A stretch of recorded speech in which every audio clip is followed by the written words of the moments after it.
Assalamualaikum. So in this tutorial we are going to create the login page for our system, and then kita akan go through to session and sedikit tentang middleware. But firstly we are going to setting the URL of the system, which there is some issue about the URL in LARAVEL concept because LARAVEL had their own default setting where we can override it. So let's see the URL above.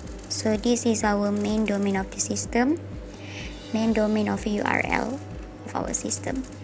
So this is our selamat datang page. Kita dah create login URL kat kita punya selamat datang.php. So this is the URL login. And then in order to override, kita perlu pergi ke route. So dekat route ni kita kena tambah kita punya main domain followed dengan folders yang kita nak. So bila kita klik login page, okay, so dia akan kita akan ada nampak main domain followed by others folder. So this is our login page. So nak buat login page ni kita kena ada form and then button login yang kita kena ada action post, okay, bukan get post. So database ada dua level of user, admin dengan user. Jadi kita akan masuk tengok user dulu. Okay. So user akan pergi ke main layout page, which is this is the user page, and then this is the navigation.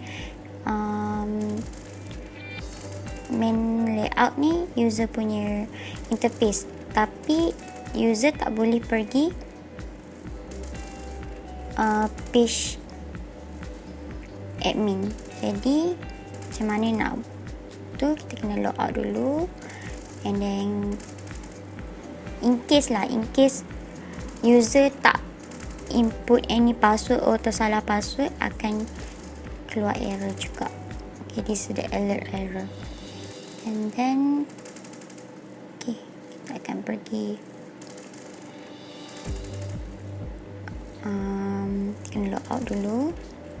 So kita akan tengok admin pula. So admin akan ke page admin. So this is the main page. So but admin boleh pergi ke user punya interface juga. Okay,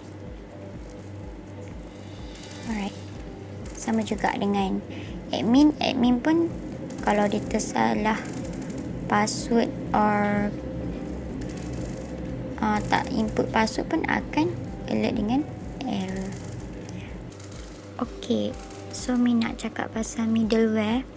So macam nak buat middleware, so kita kena pergi ke folder app and then go to http and then go to middleware, and then kita kena create satu file contohnya file checklogin.php.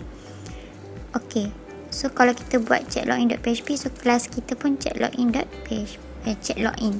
So kat sini apa yang kita akan buat, kita akan check session. Okay, kalau ada session, tengok username, dan baru kita akan ke login page. Okay, and then if level kita user akan direct to main layout, and then if not, there error alert message. And then admin, kalau di admin he can go both, either main layout and then main page.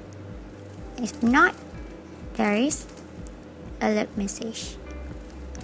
Okay, but in order to have this check login middleware folder, we have to register. Untuk register, kita kena pergi folder app and then folder http, and then there is kernel.php files. Kita kita kena open it and then scroll sampai bawah, kita tambah another of this line. So kita dah register middleware, itu saja. Thank you.